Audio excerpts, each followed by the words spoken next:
Every fast food executive must know by now that America's conversations about the nutritional values of their products are changing. In a quick search for this presentation, Google listed about 1,290,000 results in 0.3 seconds concerning fast food restaurants and obesity, with titles like "The Supersizing of America: Are Fast Food Chains to Blame?"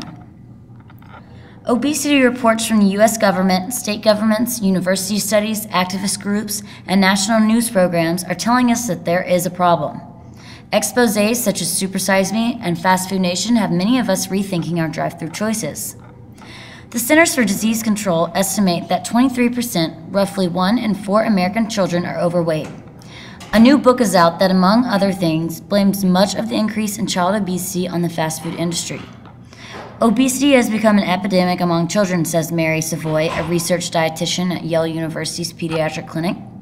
Type 2 diabetes was something people got when they were 40 because they were overweight. Now, 10, 11, 12-year-olds, these kids that are overweight are at very high risk for diabetes.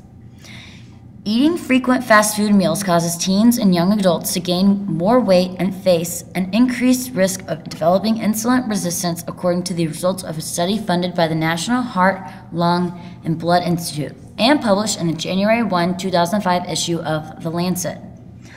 After 15 years, those who ate at fast food restaurants more than twice each week compared to less than once a week had gained an extra 10 pounds and had a twofold greater increase in insulin resistance, a risk factor for type 2 diabetes.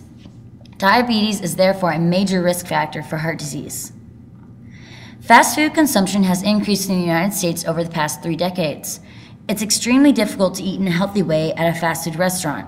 Despite some of their recent healthful offerings, the menus still tend to include foods high in fat, sugar, and calories, and low in fiber and nutrients, said lead author Mark Pereira, PhD, assistant professor of epidemiology at the University of Minnesota.